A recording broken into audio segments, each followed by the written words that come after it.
They are rage, brutal, without mercy. But you will be worse. Rip and tear, until it is done.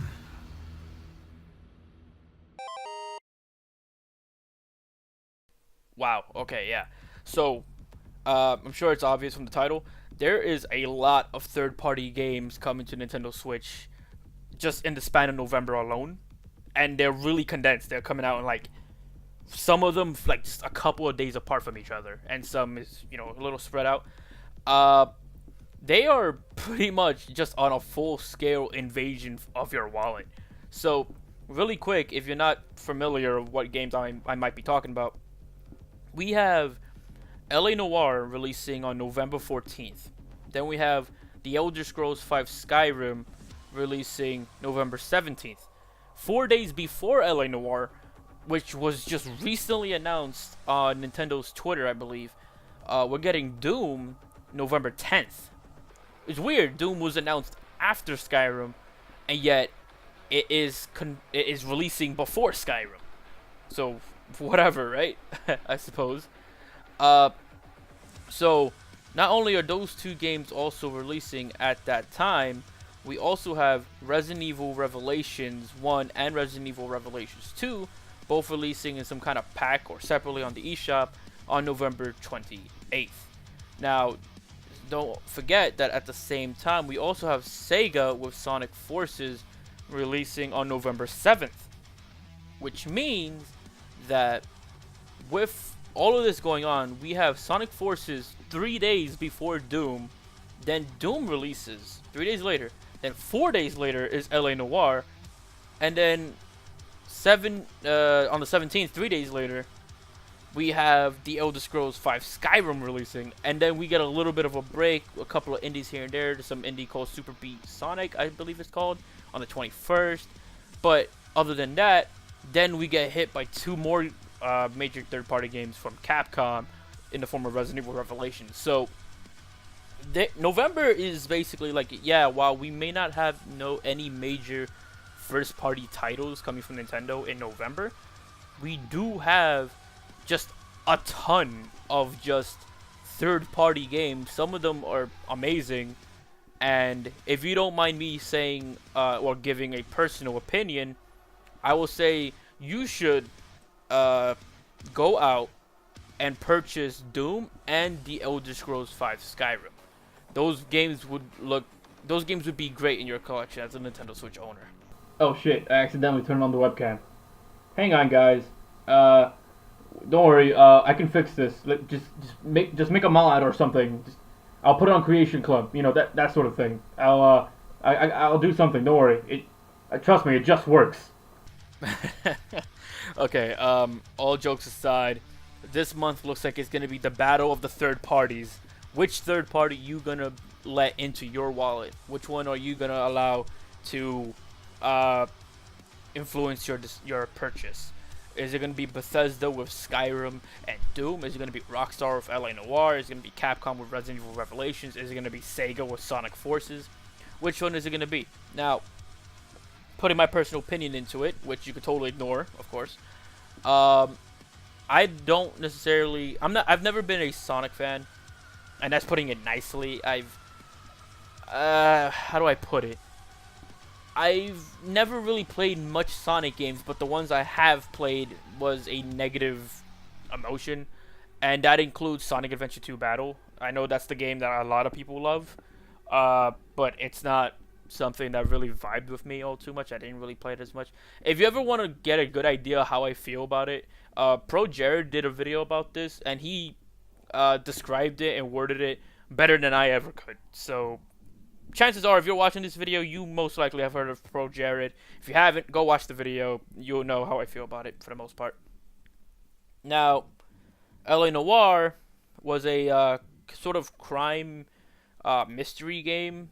I believe it had like this cool facial technology thing going on with it.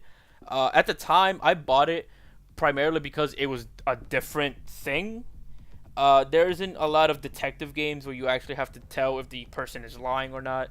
And while there was some minor gripes with whether or not Cole Phelps, the main character of LA Noire, actually did doubt somebody instead of just outright accuse them. Other than that being a gripe, I don't know, it was a cool game. I actually really liked it. If you haven't played it and you're into like sort of detective movies of any kind, noir films, you might enjoy this one. It has a lot going for it. So if you haven't played it, I would recommend it. I'm not too sure if I'm going to rebuy it or replay it on here, primarily because I feel as though it is a game that I'm not too keen on replaying like that. Now, it might be a little controversial, depending on the opinion of the person, but The Elder Scrolls V Skyrim was a game that got Game of the Year a shit ton of times in like 2011. It's an old game, but in my opinion, and I know this pisses off hardcore Elder Scrolls fans, and this pisses off like fans of like many RPGs or whatever, I fucking love Skyrim as a game. And I've probably bought that game, admittedly, 2 or 3 times, probably, that I can remember off the top of my head. And with that being said, the chances of me buying Skyrim for the Switch is lower than any of the games mentioned here, other than Sonic. Sonic purely because I've never been a fan. I've never been interested, really, even with Sonic Mania getting the critical reception it did. So I just doubt that I'm suddenly gonna be interested in Sonic Forces. And with Skyrim, at least I know I like that game. So there's that. But because I've played it so many times and I've probably logged over 1,000 hours into that game, I'm not too sure if it being portable is going to be enough for me. Now, the last one, the Resident Evil Revelations collection, or Resident Evil Revelations 1 and 2, separately.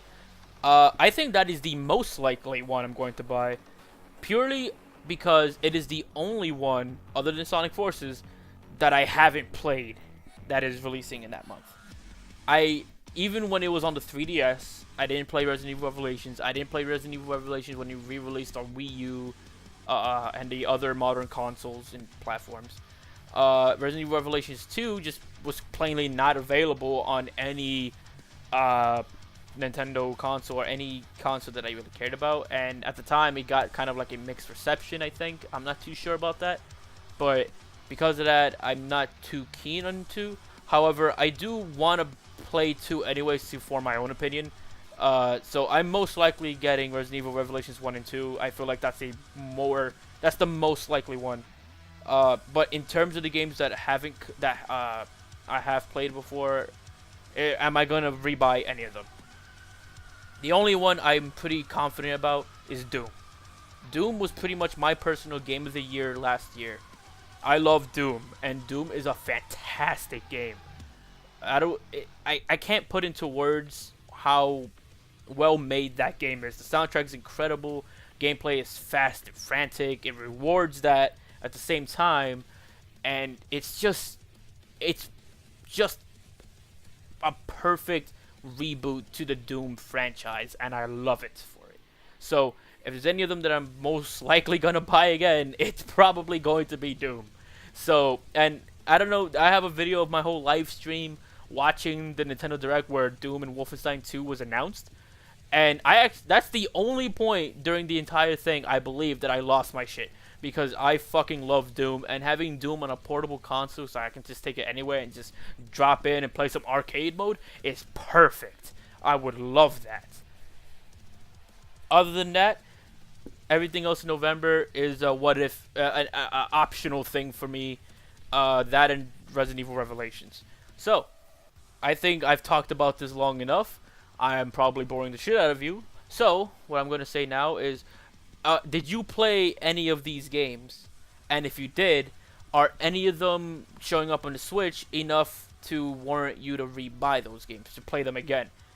If not, let me know. If you do want to rebuy them, let me know why you feel it's worth it. And hell, if you didn't play any of them, then I will say this much. I highly recommend Doom. I highly recommend Skyrim, even though by this point in time, Skyrim is on everything. And to be honest, compared to more recent open world adventures like Breath of the Wild, it doesn't stack up. But I would still recommend those games because those are the two that I personally know that I personally love. Let me know how you feel, and until then, I'm going to be playing Doom on my Xbox, and I'm going to prepare to rip and tear anywhere. Talk to you guys soon. Later.